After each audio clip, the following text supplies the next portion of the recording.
Hola, a ver,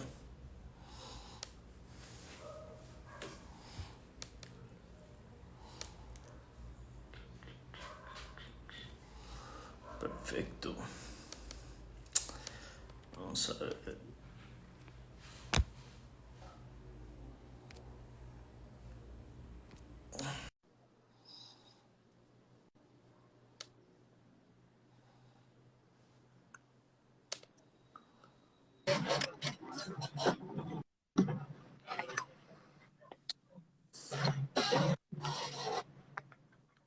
Ricardo, Hola, hola, Ricardo, ¿cómo estás? bien, quedó de cabeza. Ahora sí. Ahí, ¿cómo está? ¿Por ahí sí? ¿Cómo has estado? Todo bien, todo bien. ¿Tú qué tal? ¿Cómo van las cosas por allá? Hace poco volvimos a cuarentena, lamentablemente, pero viendo mejorar, ¿no? Ya, sí, nosotros acá también. La región metropolitana de Santiago de Chile, toda en cuarentena, completa. Tuvimos casi 6.000 casos el día de hoy. Wow, pero yo sé que ustedes son los más rápidos en vacunarse, ¿no? Sí, eso tuvo un efecto adverso que no pensábamos. Las personas se colocaron la primera vacuna, yo me la coloqué hoy día, y a partir de eso hay como una idea colectiva de que eres inmune y por lo tanto comenzaron a salir más. Fue mal, no se entendió el concepto de la vacuna. Wow. Sí. Mira, de arranque me gustaría empezar, vamos a mientras que va siguiendo entrando la gente, me están pidiendo acá mi, ¿cómo se llama? Acá mi compadre JC de Postcard Libertario. ¿Qué libros recomiendas para argumentación? Argumentación, eh, Franz Van Emeren, Pragma Dialéctica, me ¿Ya? parece que es un esencial. Ahí tenemos teoría contemporánea acerca de la argumentación. Pensemos que lo que hace Franz Van Emeren es transformar la argumentación en pragma dialéctica, como su nombre indica, diálogo práctico para llegar a soluciones. Lo recomiendo completamente. Si no lo tiene, nos podemos escribir y tenemos siempre partes que están escaneadas para compartir. Perfecto. Bueno, un clásico de argumentación es Tulmin, creo también, ¿no? Sí, por cierto, Tulmin, que tenemos que saber además que en 1958 lo escribe siendo un matemático. Y es muy interesante porque a Tulmin, de Uses of Arguments, le preguntan y le dicen, oiga, usted presenta un modelo de argumentación. Y Tulmin dice, no, no, no, ahí está, lo mío no es un modelo, lo mío es un esquema, porque puede tener o no tener las partes que yo propongo y no por eso es un mejor o peor argumento. Muy recomendable el uso de la argumentación de Tulmin. Sí. Sí. Ahora, yo recomiendo personalmente, ya que hay toda un conflicto en temas de lógica, hay diferentes escuelas, ¿no? Y yo recomiendo la de Leonard Peikoff, que es un objetivista, así que JC que está escuchando, Leonard Peikoff tiene en el Ayn Rand Institute Campus un curso de lógica, pero también me han recomendado en lógica este que se llama Logic and Introduction de Lionel Ruby, porque sigue mucho la escuela aristotélica de Aristóteles, de las leyes de lógica y eso, ¿no? Mm. Me recomendaron esta, que también se llama Introduction to Logic, de Joseph, W. Joseph, pero este es me parece, si no me equivoco, que esta es lógica ya más avanzada ya.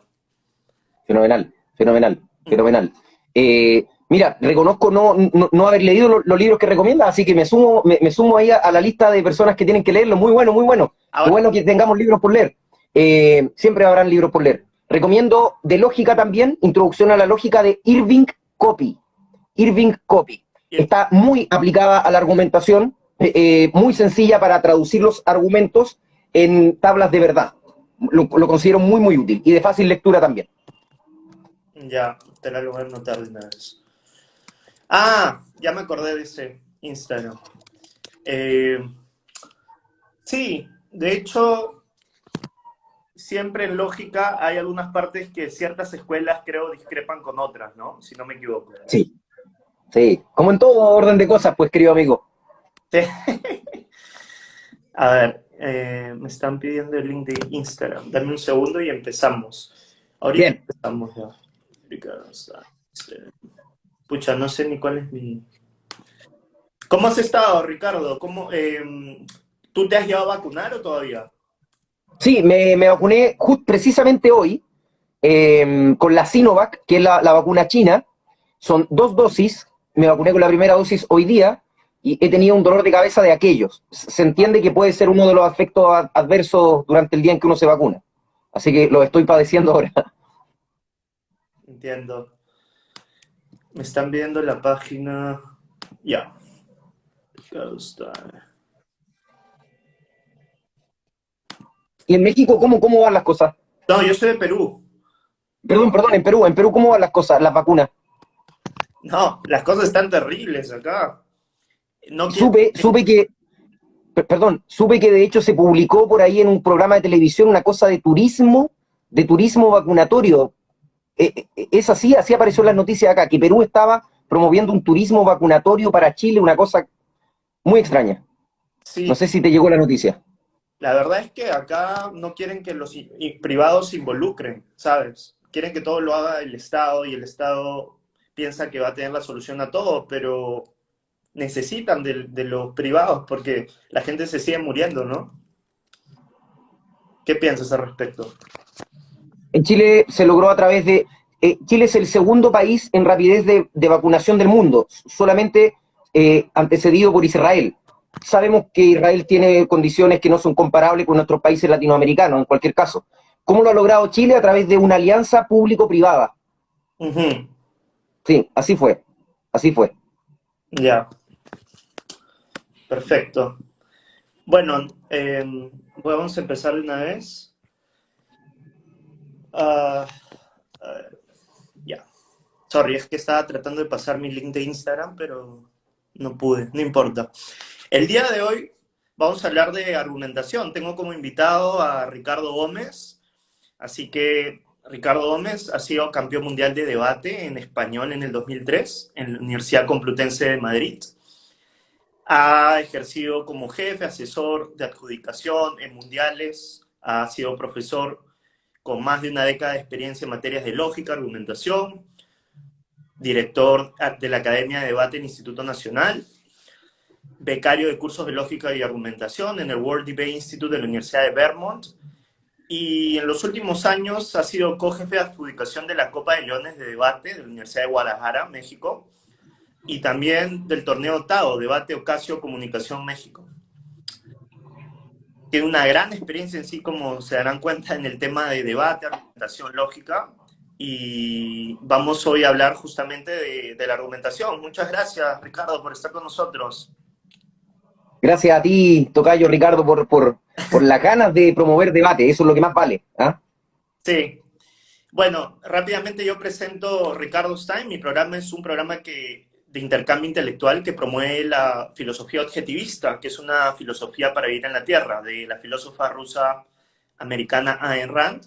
Y también promuevo aprender esto a través de unas técnicas de debate para que las personas puedan defender sus propias convicciones y sus propias ideas, ¿no? Así que es una forma muy entretenida de hacerlo y van a ver por qué es tan interesante la argumentación. Que dicho sea de paso, no solamente se tiene a través de debates, sino se puede tener una conversación en diálogos, en la familia, en diferentes aspectos de la vida. Pero el día de hoy me gustaría enfocarlo a un tema formal, me refiero a debate, cómo el debate, la argumentación en el debate ayuda a múltiples cosas como el desarrollo del pensamiento crítico, entre otras cosas. Así que vamos a ir paso por paso. ¿Te parece, Ricardo? Vamos allá. Excelente. Bueno, en sí, me gustaría empezar, ya que tú te dedicas a esto a diario también, me gustaría que me digas por qué la gente debería aprender a argumentar, qué tiene la argumentación de interesante para la gente, ¿no? ¿Por qué les debería importar? A mí me parece que tenemos dos caminos. Pensando las cosas, por ahí varios filósofos nos decían que no hay hechos, sino interpretaciones. De forma tal que aquello que puedo considerar bonito o feo o incluso a través de los colores está sujeto a la capacidad física que tengo para interpretar eso justamente, ¿no? Entonces, dado que hay tantas interpretaciones como seres humanos, es natural que se provoque el desacuerdo. Y frente al desacuerdo, entonces, para hacer cosas en comunidad, pues tendremos que generar alguna línea común, justamente. Y esa línea común, en lugar de solucionarla a través del uso de la fuerza o del garrote, es preferible, me parece a mí, que lo hagamos por medio del diálogo. Creo que se sufre menos, al menos físicamente, ¿no? Y es en ese diálogo, entonces, donde argumentar, aprender a argumentar, lo que persigue es tratar de convencer a otro. Y pensemos, por favor, en esa palabra, convencer al otro. Finalmente es vencer con el otro. De forma tal que si colocamos esto como finalidad de la argumentación, me parece que es un trabajo cívico, es un trabajo que colabora a la paz social. De ahí la relevancia que para mí al menos tenga. Ujú. Ahora, vemos que grandes filósofos han influido mucho en la argumentación, ¿no? En la retórica. Aristóteles, tengo entendido, ha sido uno de ellos en el tema de persuasión con el tema de logos, si no me equivoco, ¿no?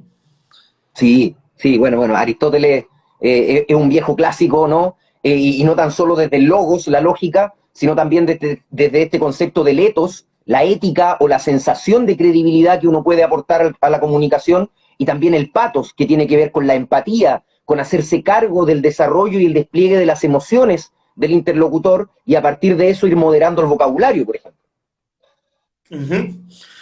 Excelente. Entonces, creo que podemos pasar a la definición de qué es argumentación, ¿no? ¿Qué es la argumentación? Yo tengo acá de la Universidad de Rosario, he leído una buena referencia que dice la argumentación ocurre cuando al menos dos individuos presentan, critican y defienden argumentos en un esfuerzo para probar que sus premisas son correctas y las de su oponente no. ¿Tú cómo lo definirías, digamos, otra definición válida, objetiva, ¿no? Sí, a ver, me parece que la argumentación Ujú. es el ejercicio de un sistema de argumentos, partiendo por eso. Ya. Entonces, preguntarse qué es argumentación es preguntarse qué es un argumento. Y ¿Y un qué? argumento es una expresión del razonamiento, de forma tal que esperamos que un argumento pase por el filtro de lo que tengamos como capacidad intelectual, ¿no? Eso no significa marginar la emoción. La emoción también puede ser fuente de argumento. Lo interesante es que tratemos de pasarla por el filtro de la razón. Entonces, la argumentación es un sistema de argumentos y el argumento es la expresión del razonamiento. ¿Que Ujú. busca qué cosa? Que busca que un tercero, que un otro, que en principio no estaba dispuesto a colaborar, a cooperar, efectivamente coopere. Entonces, la argumentación supone el despliegue de mis habilidades comunicativas para hacer que el otro mueva su posición original de convicciones para hacer algo en común. Eso es finalmente la argumentación. Me parece a mí que argumentar es más que persuadir. La persuasión implica tratar de llevar a otro algo a través de la emoción o a través de la forma, más bien, ¿no? Pero en cambio la argumentación toma ambas cosas, la forma y el fondo, para llevar a otro por medio del convencimiento. Por eso insisto que la argumentación es un ejercicio eminentemente social. Perfecto. Y cuando dices que es algo meramente social, ¿en qué sentido te refieres exactamente? En que yo no le argumento a mis amigos. Eventualmente con mis amigos me llevo muy bien, si publico algo, me colocan likes en las redes sociales. El tema es, ¿dónde hay argumentación? Hay argumentación en aquel que piensa distinto a mí, en aquel que me emplaza a dar cuenta de aquello que dije, por qué lo dije. Entonces ocurre que, por ejemplo, tratemos de meterlo ahora a la luz de filósofos como Woo Jung Han, la argumentación en las redes sociales. Ocurre el fenómeno de que si alguien me critica en redes sociales, pues lo bloqueo, lo silencio y deja de existir en mi pequeño mundo de redes sociales. El asunto es que solamente reafirmo mi idea con aquellos likes y personas que piensan igual a mí. Salgo de la red social y me encuentro con las personas que piensan distinto. Y ahí entonces se provoca el conflicto porque no nos hemos sentado a argumentar. Por lo tanto, ¿por qué pienso que la argumentación es social? Porque supone buscar a un otro que piense distinto a mí y al menos que dude de aquello que yo pienso. Porque si sencillamente estamos de acuerdo, nuestro ejercicio argumentativo se empobrece. Tenemos las bases en común, por lo tanto necesitamos argumentar menos. Me Mm. parece a mí que un buen argumentador busca a adversarios intelectuales. Tiene como grandes amigos a aquellos que lo refutan, a aquellos que nos preguntan. Y eso hace que la argumentación se viva cotidianamente también. Ujú. Interesante. Y diría, ¿cómo se forma en todo caso entonces un argumento, no? Porque podemos ver los principios de la argumentación, pero primero a las personas les gustaría saber la estructura de un argumento. ¿Cómo es la estructura? Recurramos al viejo Aristóteles, una fórmula conocida donde podemos quizá explicar y que nos vaya bien en eso. Premisa, premisa, conclusión. Se supone que la argumentación tiene antecedentes que llamamos premisas y a partir de el nexo lógico que hacemos de esas premisas llegamos a una conclusión. En ese sentido, argumentar no sería más que explicar que A implica a B, B implica a C, por lo tanto A implica a C. Nos damos cuenta entonces que la conclusión nace de las premisas que yo he señalado. Cuando esa conclusión no nace de las premisas que he señalado, hay un cortocircuito, hay algo que me parece a un salto lógico, es muy probable que esté frente a una falacia. Existen muchos más modelos, Podríamos conversar también que un argumento está estructurado en base a una afirmación, un razonamiento y una evidencia, el llamado esquema ARE. En cualquier caso, podemos transformar el esquema que nos venga, ¿cierto?, en gana, y transformarlo en esto, ¿no? Premisa, premisa, conclusión. ¿Por qué creo que nos sirve mucho eso de pensar que la argumentación es premisa, premisa, conclusión?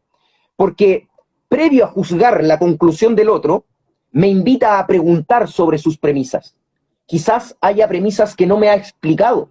Quizás haya premisas que yo no he entendido. Entonces, antes de avanzar hacia las conclusiones que sostiene el otro, sería bueno, con lealtad, preguntarnos sobre las premisas que sostienen lo que dice. Pienso que eso nos sirve también para lograr esta comunicación que la argumentación pretende. Ahora, la argumentación, me doy cuenta que mucho en torneos de debate, lo que estamos hablando, porque estamos tratando de enfocar esto, el encuadramiento, el enmarcamiento, hacerlo en base a debate formal, porque si no tendríamos que hablar de un montón de cosas, pero sí aplica a todos los aspectos de la vida, igual, no quiere decir que no. El tema de argumentación, me doy cuenta en los torneos que a veces la gente trata de pelearse mucho en cuanto a refutar más las razones que las premisas, cuando muchas veces, si la premisa no está bien, ya puedes desarmar totalmente el argumento, ¿no? Muy de acuerdo, muy de acuerdo. Me parece que estamos al debe. Soy un fanático del debate, probablemente se nota con la pasión que trato de tomar esta conversación. Me parece que tenemos que aprender a preguntar más. ¿En qué sentido? Y voy a proponer un caso, ¿no? El caso es el que nos da Franz van Emeren en su libro La pragma dialéctica, donde dice, hay un sujeto fumando, ¿cierto? Fumando, entonces viene otro sujeto y le dice, hey, Ricardo, deja de fumar. Y Ricardo le pregunta y le dice, Juan, déjame tranquilo, yo después de todo a ti no te molesto por no ser fumador. ¿Qué le responde Juan a este pesado Ricardo? Que le dice, no me molestes, yo a ti no te molesto por no ser fumador. Juan puede que le diga, es que mira, fumar provoca enfermedades, fumar me hace un fumador pasivo, que fumes en este lugar transgrede el marco jurídico, y una serie de razones. Y este pesado Ricardo, que se encuentra fumando y le tira el humo en la cara, va y le dice, pruébamelo tú. Y la carga probatoria entonces la tiene Juan. ¿Qué tal si Juan, en lugar de decirle a Ricardo que fumar hace mal, que fumar provoca enfermedades, le dice, Ricardo, tú me acabas de decir que no te moleste yo a ti fumando porque tú a mí no me molestas por no ser fumador. Entonces tú me estás diciendo implícitamente que fumar y no fumar es lo mismo. Y me tira a mí, Ricardo, la pelota de vuelta para que yo me haga cargo de la consecuencia lógica de mi premisa. Pienso entonces que estoy muy de acuerdo contigo. Me parece que buscamos refutar al otro con nuevas razones y dejamos a veces olvidado las consecuencias lógicas de las premisas que sostienen la conclusión que el otro quiere señalar. Pienso que en ese trabajo, en encontrar los errores lógicos de las premisas, los cortocircuitos, podemos comenzar a hacer un mejor trabajo argumentativo. Y eso aplica muchísimo para debate, ¿no? Muchísimo. Ahora, súper interesante. Ahora, en el mundo del debate nos damos cuenta también de que muchas veces te dan corto tiempo para argumentar, pero digamos que si tuviésemos un debate donde que no hay, o sea, no hay mucho, ¿no? Donde te puedas despegar, tengas mucho más tiempo para poder argumentar. Eso podría... Tú sabes que en el mundo del debate muchas veces la gente no tiene mucho tiempo para argumentar cosas en favor a la moral, por ejemplo, ¿no? Y yo personalmente, según la filosofía que yo sigo, los grandes argumentos están en el uso de la razón, en lo que se llama teoría del conocimiento y en la moralidad.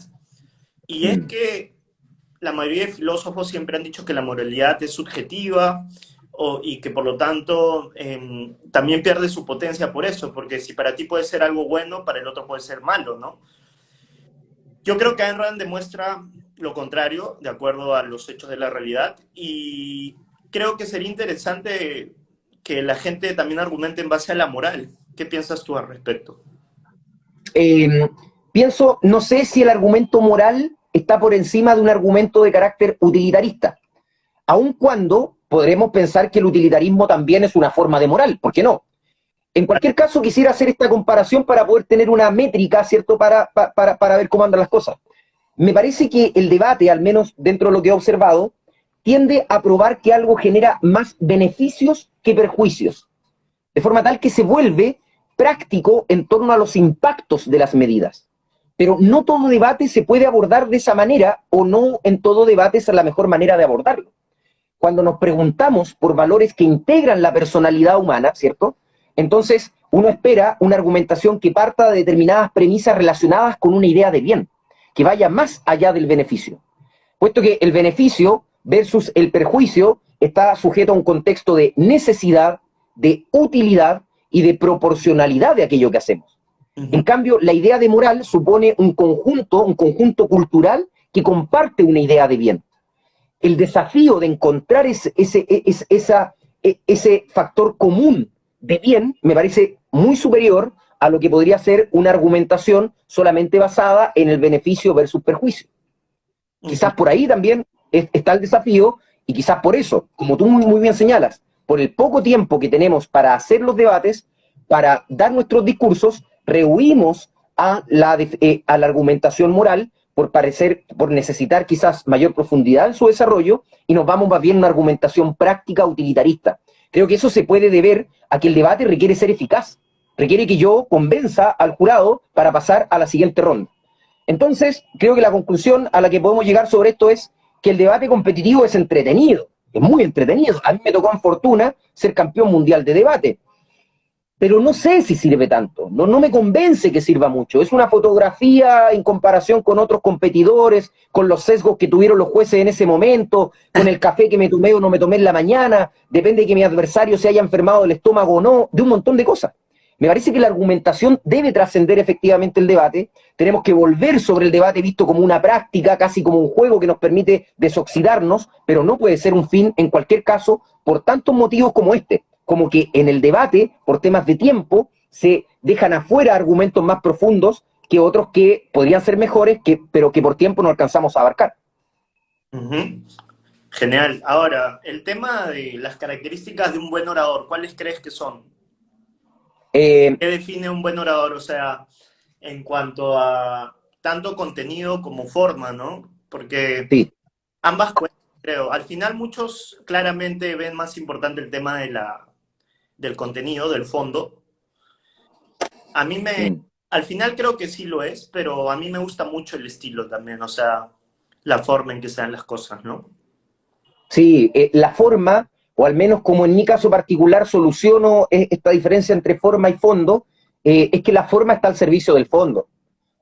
Puedo leer un montón de libros, puedo ser un doctor en determinada ciencia, pero si no tengo las habilidades para transformar ese contenido en algo comprensible para el entorno, entonces ¿de qué me sirve ser doctor en determinada ciencia? Debo hacer mi lenguaje comprensible. En ese sentido, Nicanor Parra, un escritor chileno, decía: hablan en difícil para dárselas de sabiondos. Me parece que eso es lo que no queremos en un orador. A mí me parece que un orador puede comprender el lenguaje técnico difícil y transformarlo en algo asible para quien sea que escuche. En ese sentido, el mejor orador es aquel que se empodera de un rol de difundir aquello que considera conocimiento. Primer punto. Un primer orador debe difundir aquello que considera conocimiento. En segundo lugar, me parece que un buen orador es aquel que practica la honestidad intelectual. Me explico. Si estoy frente a un adversario y el adversario se complica al momento de expresar su argumento, y yo, supuestamente, siendo buen orador, comprendo lo que está diciendo, tengo dos vías. Refuto su argumento en base a la peor versión de ese argumento, porque él se confundió, lo explicó mal y me es muy fácil derrotar ese argumento, o bien trato de tomar lo que intentó decir, transformarlo en la mejor versión posible, y eso es finalmente lo que refuto. Me parece que ahí está el buen orador, aquel que no trata de ganar por la argucia del error del otro, sino que trata de tomar la mejor versión del interlocutor y sobre esa mejor versión trabajar. En ese sentido, el mejor orador aplica el principio, ¿cierto?, pro contraparte, porque podemos ganar tratando de reducir todo al absurdo. Pero hagamos un poco más, tratemos de entregar la mejor versión del otro y ahí entonces vencer si es que podemos dicho argumento. Me parece que por ahí va lo que es ser mejor orador. Creo que también ser mejor orador debiera ser algo que llega de rebote, no debiera ser un fin, debiera ser algo que simplemente consigo porque simplemente pasó. Me interesaba meterme a debate para encontrar las razones, las causas de determinados efectos y explicarla bien a la gente, tal como si de un profesor se tratara. Ah, bueno, si fue por eso entonces que fui mejor orador de un torneo, vale. Pero si soy mejor orador porque finalmente desarrollé las estrategias retóricas o las estrategias, cierto, erísticas para vencer al otro, me parece que eres un buen competidor, pero no necesariamente un buen orador.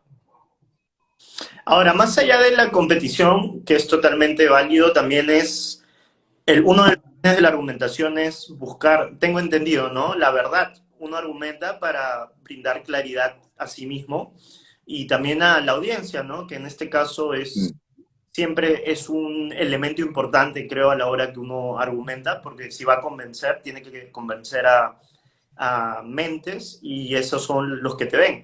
Entonces, la argumentación debería enfocarse en el tema del raciocinio, como estamos hablando de la lógica, pero más allá de la competencia, debería también ser un tema de buscar la verdad, ¿no? Honestidad en ese sentido. Personalmente, cuando yo llevaba el tema de argumentación, siempre trataba de saber, fuera de que si uno gana o no, también saber qué es la verdad, ¿no? Claro. Entonces, uno debe ir en busca de la verdad, como ejercicio también. Idealmente. Idealmente, ¿no? Y para eso lo primero que tenemos que tratar de pensar es qué es la verdad. Para eso podríamos conversar mucho rato, tú lo sabes mejor que yo. Ahora, tratemos de llegar a un consenso para poder avanzar, ¿no? Digamos que la verdad es la conformidad o correspondencia entre mis facultades intelectuales y lo real. De forma tal que si yo tomo este lápiz y le llamo elefante, entendiendo lo que sabemos de un elefante, no estoy predicando verdad, porque hay una no correspondencia entre la imagen que se provoca en mi cerebro y aquello que está en lo real. Entonces, totalmente de acuerdo. Nos podemos preguntar, y es la típica pregunta para jugar lógica, ¿no? Puede responder sí o no. Pensemos que alguien responde que no existe la verdad absoluta. Si no existe la verdad absoluta, entonces eso en sí mismo sería una verdad absoluta. Por lo tanto, no nos queda otra que sintetizar que la verdad absoluta sí existe. El asunto es que ¿quién la tiene? ¿La tienes tú? ¿La tengo yo? ¿La tiene la persona que va pasando en la calle? Finalmente, ¿quién es dueño de esa verdad absoluta? No lo sabemos.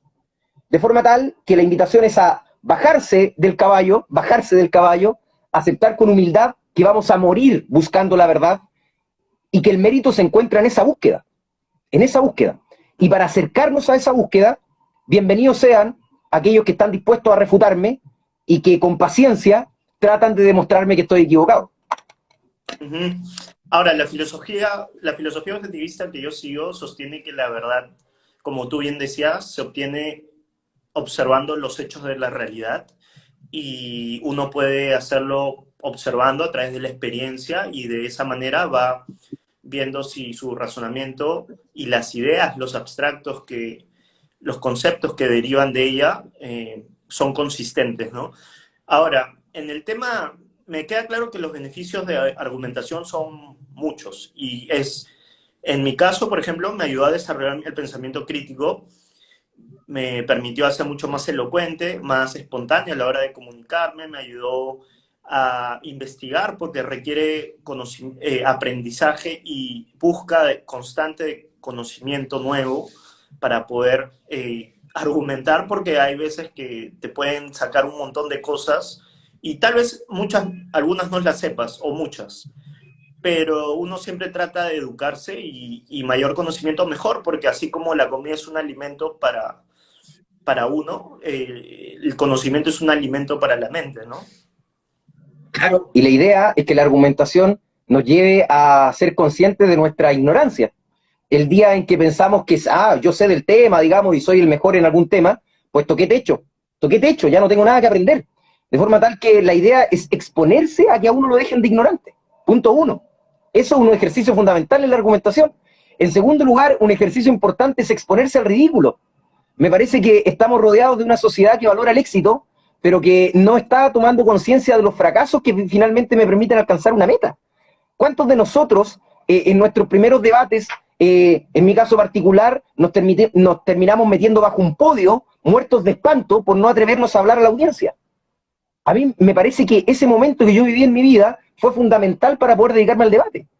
Sentir que tengo el derecho a equivocarme finalmente, ¿no? Y por último lugar, me parece que la argumentación, el debate, invita a concentrarnos. ¿Qué significa concentrarse? Concentrarse no significa sacar de mi cabeza aquellas cosas que creo que no sirven. No, me parece que concentrarse implica traer a un tema de conversación todo lo que sé, el cuadro que vi, la música que me gusta, la serie que observé, porque de todas partes puedo sacar premisas para sostener una conclusión. En ese sentido, entre más diverso sea un grupo para trabajar argumentación, pues más nos podemos concentrar. Vamos a tener un artista, vamos a tener un matemático, vamos a tener una persona no sé, en fin, concentrarse implica traer todo al centro. Y eso es la invitación a la que nos hace argumentar, especialmente cuando argumentamos temas que no sabemos. ¿Qué es lo que hace uno cuando argumenta un tema que no conoce y se encuentra con un tema desconocido en debate? Escuchar al otro y tratar de encontrar las fallas en los circuitos lógicos de aquello que dijo. Y con eso entonces puedo de todas maneras ser un aporte a un debate cuyo tema desconozco. Excelente, sí, la lógica definitivamente es el método, el único método de la razón, ¿no? Así que es importante saber lógica básica, por lo menos.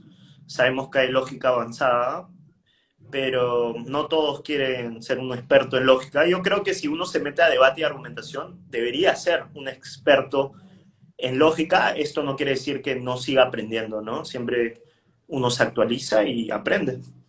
Ahora, Sí, sí, los expertos suena bien. Me parece que tenemos muchos expertos. Yo a los expertos los condenaría a los sabernos. Prefiero ser más bien aprendiz, un constante aprendiz sobre las materias a las que me enfrento. Sí, sí. súper.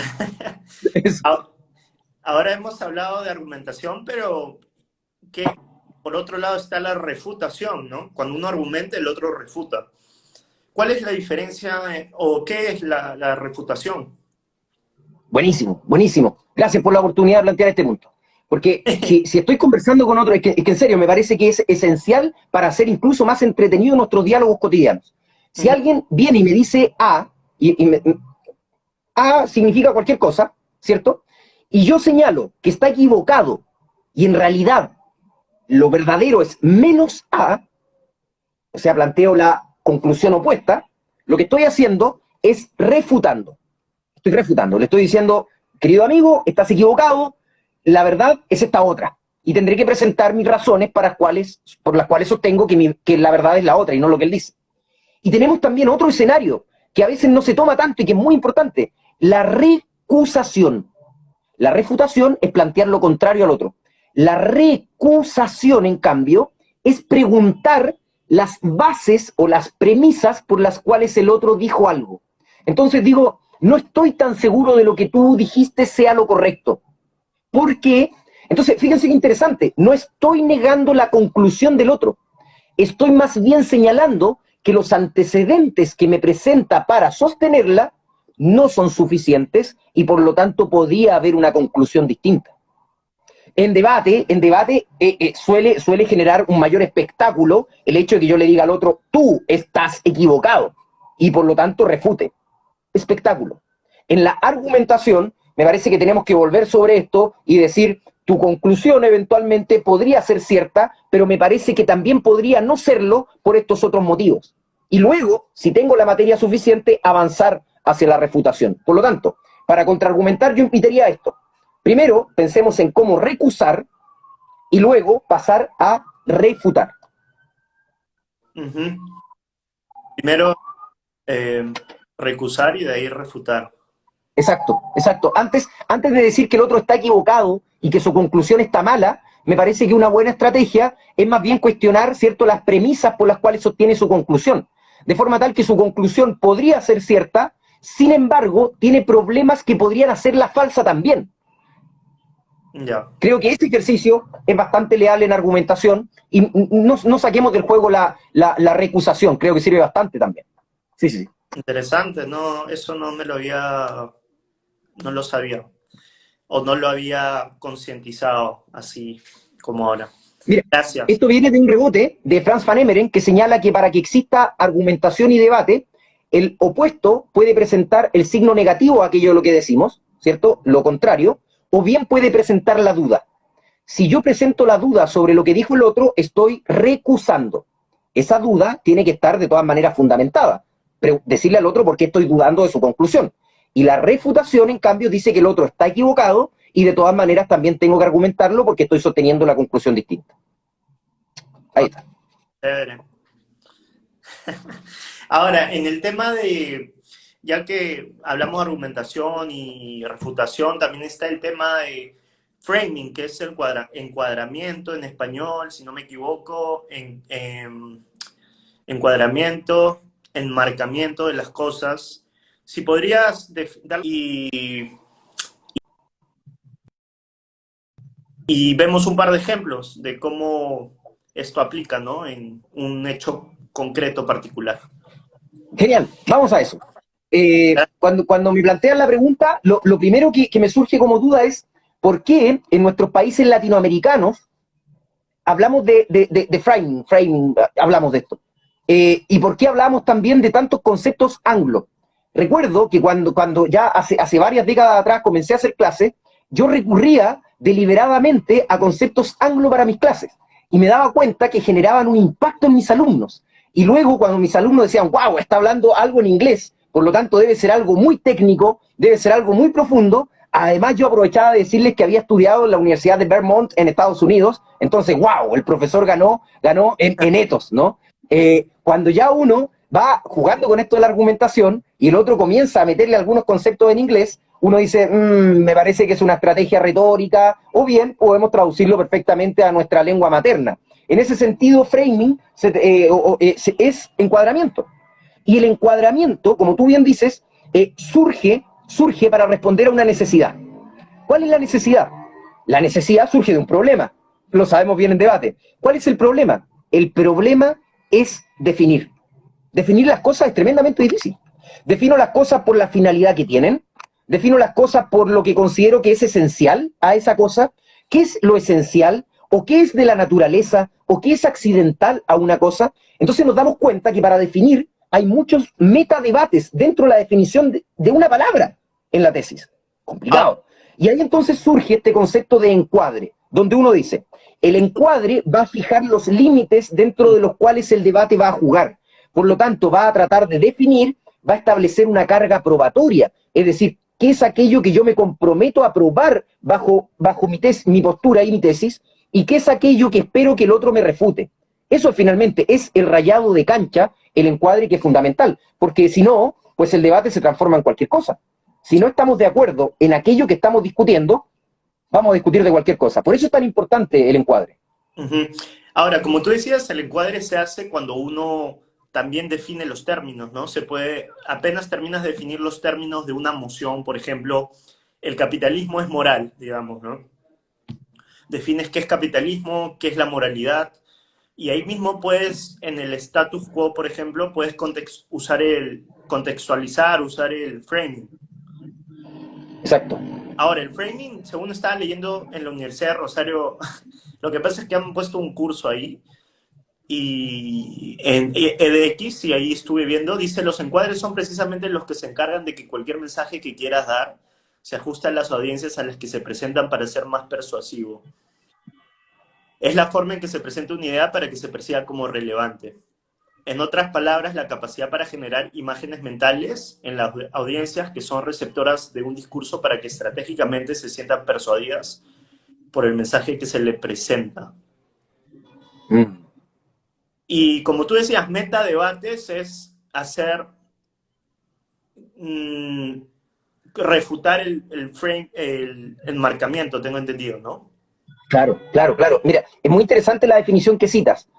Ahora, sin embargo, admiro tremendamente la Universidad del Rosario. Pensemos que la Universidad del Rosario de Bogotá, Colombia, estamos hablando de ella, ¿no? Sí. ¿Sí? Es la primera que organizó, por ahí por el año 2003, 2012, el primer foro de debate en español. Y convocó a un montón de países. Eso me parece que quienes nos dedicamos al debate tenemos que mirar con bastante respeto. Ahí hay un trabajo de un montón de personas que levantaron el debate acá en Latinoamérica y se lo debemos muy importantemente a la Universidad del Rosario. Sobre la definición que planteas, me parece que no es una definición unívoca, sino que es una definición que puede dar lugar a otra. Por ejemplo, si lo que yo quiero es generar una imagen en el que me está escuchando, esa imagen la puedo lograr con un ejemplo. Entonces, desarrollo una idea, digo que las piedras en la vía pública son malas porque provocan accidentes. Por ejemplo, Juanita se cayó y se rompió la rodilla. Y producto de haberse roto la rodilla, le salió mucha sangre. Estoy generando un impacto a través de un ejemplo. ¿Ese ejemplo permite que esto se califique como un encuadramiento? Me parece a mí que no. Porque lo que hace es partir de algo general y luego aterrizarlo en algo particular. ¿Qué es lo que personalmente considero más como encuadramiento? El encuadramiento, aplicando a Toulmin, podría ser la reserva en ese caso. Como decir, mira, señores del jurado, voy a defender esta tesis que me tocó en todos los casos, salvo este, porque me parece que este caso no sigue el espíritu de aquello que nos llama la tesis. Por ejemplo, se debe prohibir, se debe permitir el consumo de cualquier tipo de sustancia con fines recreacionales. Y viene alguien y dice, señor del jurado, vamos a entender fines recreacionales como aquello que no se hace ni por la salud, sino por el mero placer, ¿sí? por la mera idea de pasarla bien, y vamos a considerar dentro de las sustancias que vamos a permitir todas, salvo aquellos que impliquen la muerte inmediata del sujeto. Porque nos parece que el debate no precisa la muerte, sino que precisa el placer. Y al menos para tener placer necesitamos pues la vida. Entonces lo que está haciendo, podemos llamarlo un cuadre, porque ahí van a jugar todos sus argumentos, pero ya en Toulmin lo podríamos llamar reserva. Reserva. De forma tal que también me parece que van cambiando los nombres de las cosas que hace ya muchos años venimos llamando de otra manera. Ah, ya. ¿Y crees que genera confusión eso? ¿O? No creo que genere confusión, no al menos entre quienes nos dedicamos al debate, pero sí me preocupa la confusión que puede generar en aquellas personas que no se dedican al debate. Una persona, un estudiante de colegio, que ve debatiendo a universitarios, y los universitarios les hablan, ¿cierto?, del framing, y les hablan, no sé, cuando hay una falacia entre medio, comienzan a decir shame, y ese tipo de cosas, entonces el estudiante dice, ¿pero de qué están hablando? ¿De qué están hablando? Creo que al igual que todas las disciplinas, tenemos que tener cuidado con la academización de aquello que hacemos. Sabemos, por ejemplo, y voy a tirar el ejemplo más cercano, ¿no?, el derecho. El derecho ocupa un lenguaje técnico que por ser técnico muchas veces aleja su práctica de las personas que no son leguleyas. ¿Y qué queremos? Quizás queremos que haya mayor educación cívica. Entonces quizás también tenemos un desafío con hacer las cosas con un lenguaje más amigable. Al respecto, vuelvo sobre la cita que ya hice, ¿no? No hay que hablar en difícil para dárnoslas de sabiondos. Me parece que el que sabe es el que aplica las cosas en fácil para que todos la comprendan. Volviendo sobre el concepto también de que eso era un buen orador. Uh-huh. Ahora, el framing finalmente no solamente se puede hacer en el comienzo, sino después uno lo puede hacer al final o en medio del debate, ¿no? Siempre y cuando sea necesario. Claro. Y eso supone estar muy enganchado con el debate. Ya. Sí. Ahora, podemos ir unos ejemplos de las falacias más comunes que uno escucha a la hora de debatir. Si podrías nombrar las más comunes como... Bueno, yo puedo nombrar una, el ad, ¿cómo se pronuncia? Ad hominem. Sí, ad hominem, sí, si quisiéramos plantearlo así, podríamos decir, ¿cierto?, que es la falacia de ataque personal, donde yo no ataco el argumento del otro, sino que atacamos al otro, ¿cierto? ¿Por qué? Porque, oiga, ¿cómo usted va a estar hablando del cigarrillo si usted es un fumador? Bueno, eso no tiene que ver con que yo no pueda hablarte de los estudios que hablan del cigarrillo, ¿no? Y para que la audiencia crea que sea algo, digamos, una falacia post hoc ergo propter hoc. ¿Qué es eso? Entonces uno dice, ¿por qué le colocan esos nombres a las falacias? También tenemos ahí un asunto que muchas veces utilizamos, ¿cierto? El lenguaje, utilizamos el latín, utilizamos lenguas muertas incluso para llamar a las falacias. Y no es otra cosa que pensar que porque algo ocurre después de otra cosa, entonces es su efecto. Me pongo la corbata roja y me saqué un 7 o un 10, ¿cierto?, en la prueba de la universidad, por lo tanto concluyo que la corbata roja es la causa de que me haya ido bien en la prueba. No, no lo es. Entonces, fijémonos que aquellas cosas de las supersticiones son, por ejemplo, falacias. En definitiva, hay tantos nombres de falacias como autores se han puesto a escribir sobre ellas. Y hay nombres y clasificaciones y seguimos sobre lo mismo. En síntesis, ¿qué me parece a mí que es una falacia? Una falacia es, ¿cierto?, un problema de validez del razonamiento. Validez, no de verdad. Cosas diferentes, me parece a mí. En el sentido que cuando tengo una conclusión y esa conclusión nace con un salto de las premisas, no está justificada desde las premisas, pues estoy frente a una falacia. Digo que esto es bueno porque lo dijo Su Majestad el Rey. Bueno, Su Majestad el Rey no tiene por qué tener la verdad, me parece que es una falacia de autoridad. Entonces lo que nos estamos dando cuenta es que el rey haya dicho algo, no basta para saber que ese algo es cierto o ese algo es bueno. Cuando me doy cuenta que la conclusión no está suficientemente sustentada en las premisas, ya puedo comenzar a pensar que hay una falacia entre medio. Entonces, ¿cómo dijiste que lo definías nuevamente? La falacia. La falacia corresponde a un error en la validez del razonamiento. Es un problema de validez. Yo podría, en efecto, decir que todos los caballos vuelan. Rocinante es un caballo.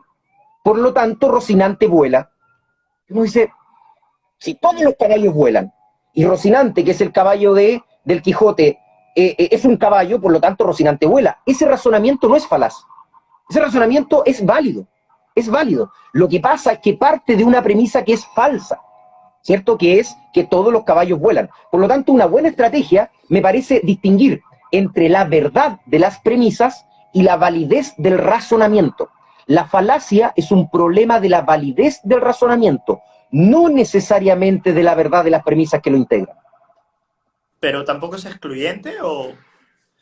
No, porque, claro, porque como tú bien dices, tenemos en la literatura tenemos la idea de la falacia formal, que es aquello que yo estoy hablando, que tiene que ver estrictamente con la lógica, pero también tenemos las falacias materiales. Y cuando nos metemos en las falacias materiales, ahí sí entra a jugar el concepto de verdad. Para efectos de la argumentación, me parece que es interesante que el argumentador sepa hacer esta distinción. ¿Será que voy a refutar o recusar a mi adversario porque su pensamiento tiene un problema con la verdad de una de sus premisas? Entonces estoy hablando de validez material, ¿o será que tengo un problema con el circuito de su razonamiento completo, en cuyo caso estoy hablando de falacias formales? Creo que nuevamente, tal como hablábamos de recusación y refutación, acá abramos el espacio y hablemos, ¿cierto?, de verdad y falacia como conceptos que parecen ser distintos, o que bien nos sirve que sean distintos para practicar la argumentación. Wow, súper.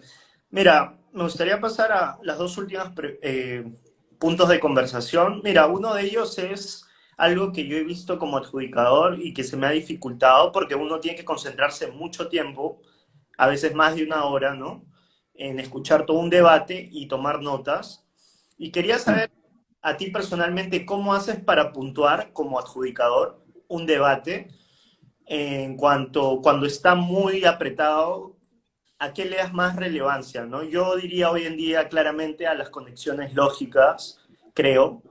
En verdad son muchos elementos, ¿no? Pero creo que si hay contradicciones, creo que son los golpes más fuertes, ¿no?, en un debate. ¿Cómo pones puntuaciones y qué es lo más relevante que sacas en un debate cuando adjudicas, ¿no? Es un mundo esto, es un mundo el tema de la adjudicación, el tema de la evaluación, en pedagogía, la creación de rúbricas también. El debate no escapa de eso, no escapa del problema de qué evaluamos y cómo evitamos los sesgos mentales del juez al momento de evaluar. Seamos sinceros.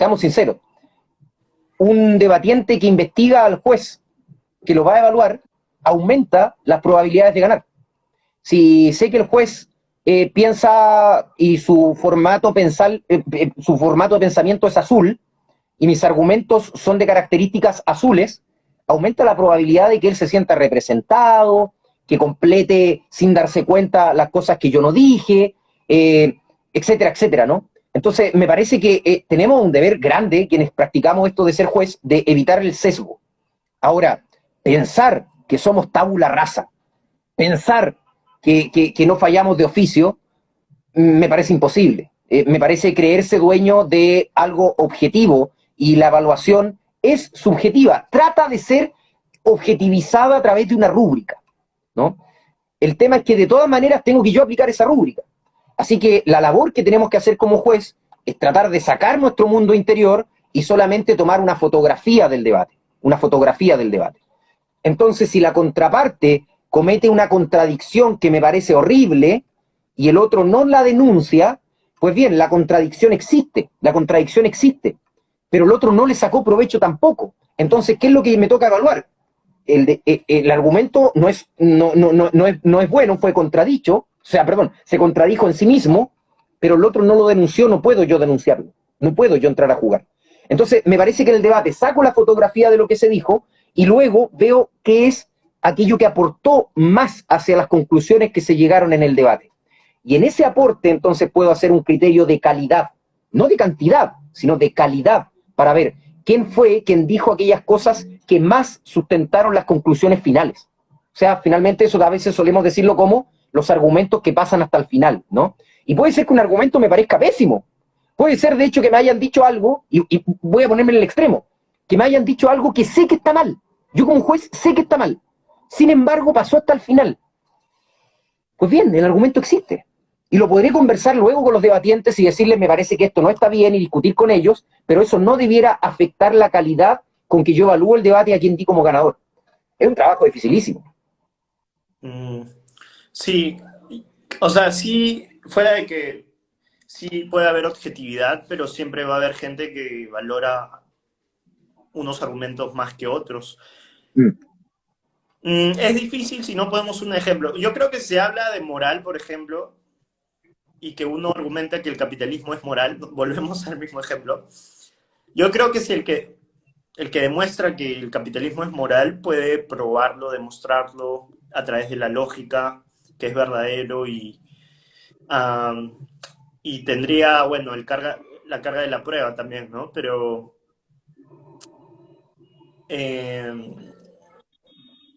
es difícil también tener adjudicadores que todos sean objetivos, porque a veces uno deberían, ¿no? Todos ser objetivos, pero cómo se logra eso también, ¿no?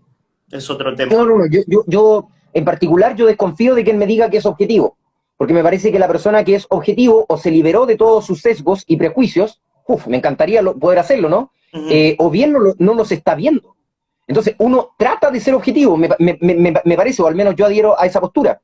Y en torno a lo que tú planteas, por ejemplo, con esta tesis, el capitalismo es moral, quizás vamos a tener a un debatiente que nos va a decir, en general, y va a hablar de los principios de la moralidad y los principios del capitalismo.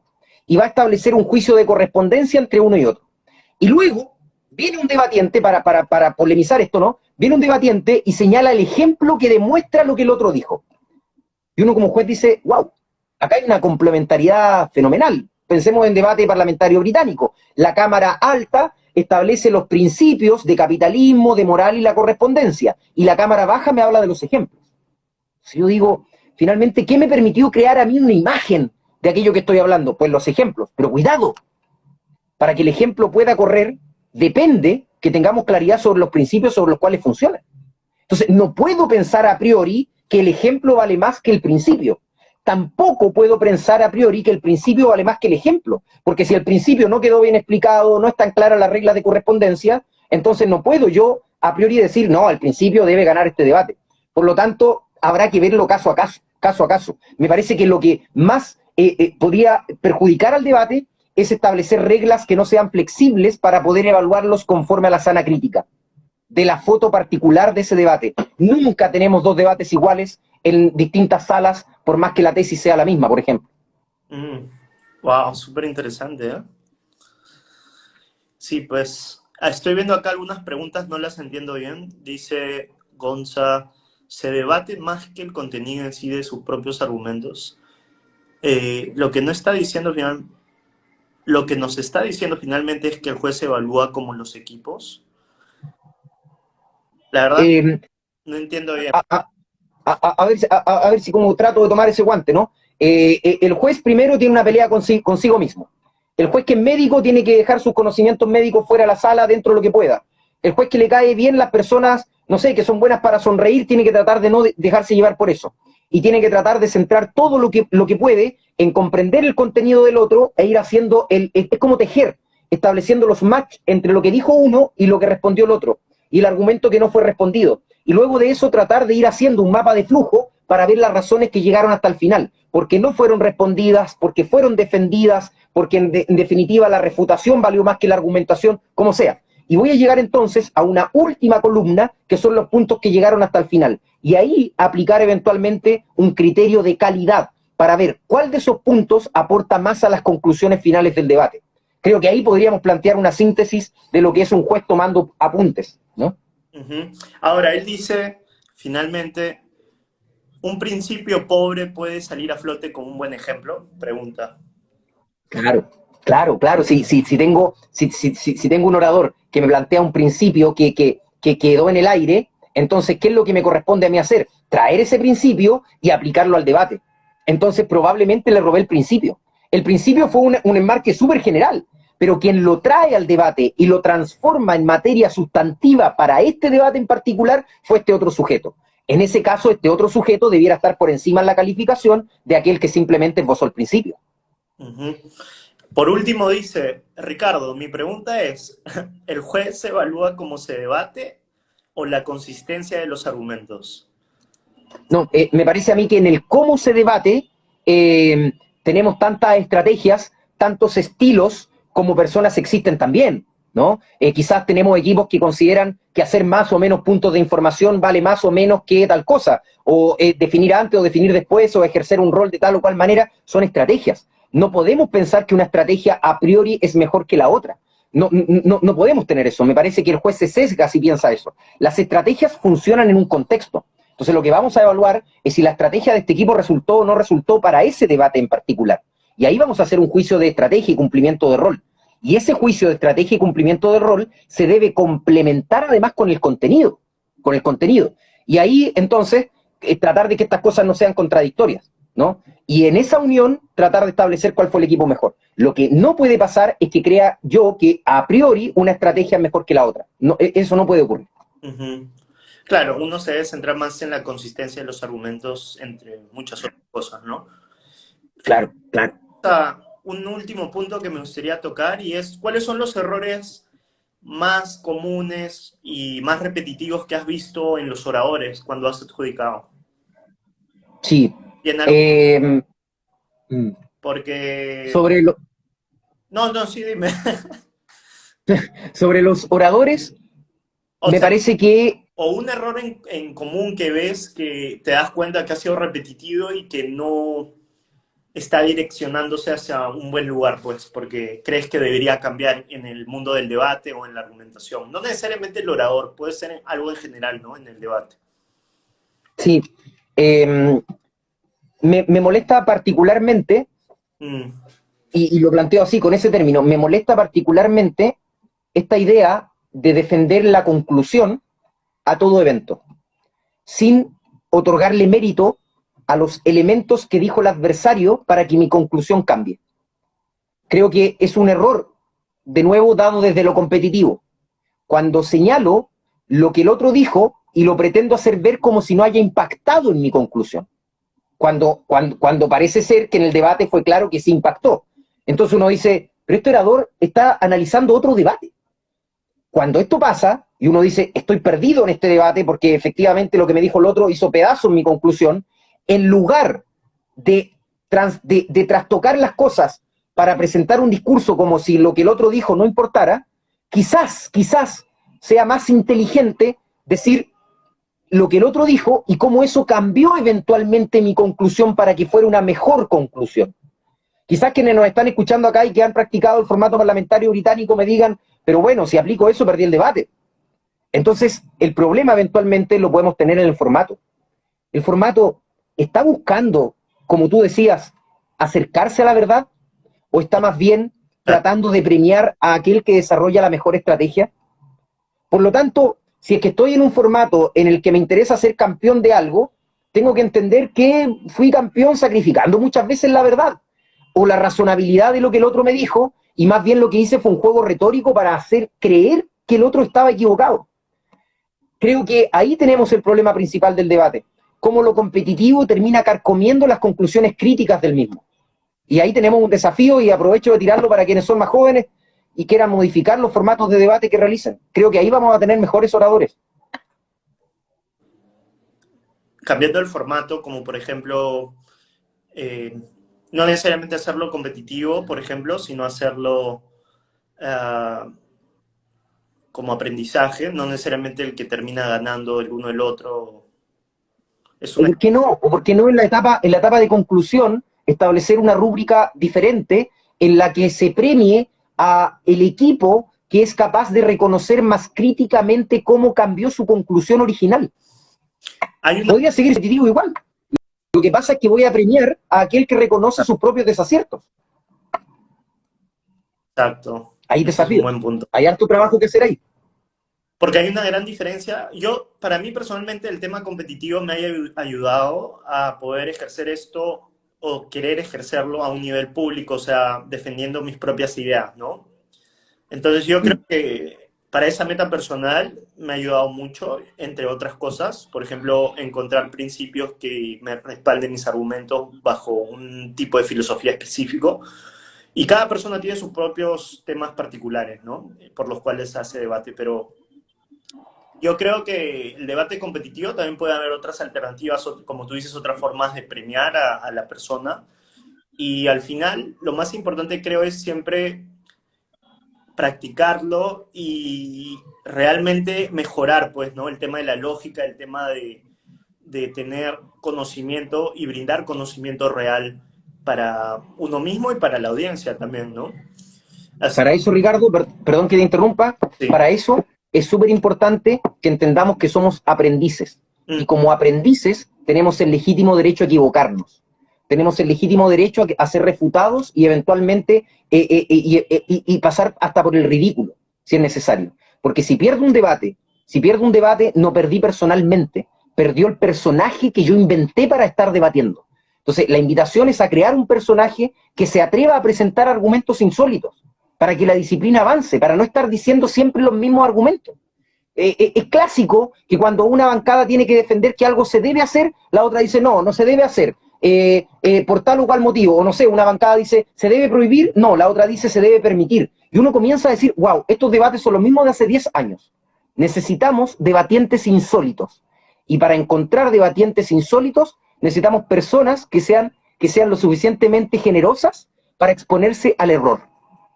Más errores creo que nos van a hacer crecer como disciplina. Interesante lo que comentas, ¿no? Me gusta eso de oradores insólitos. Tratamos de serlo también.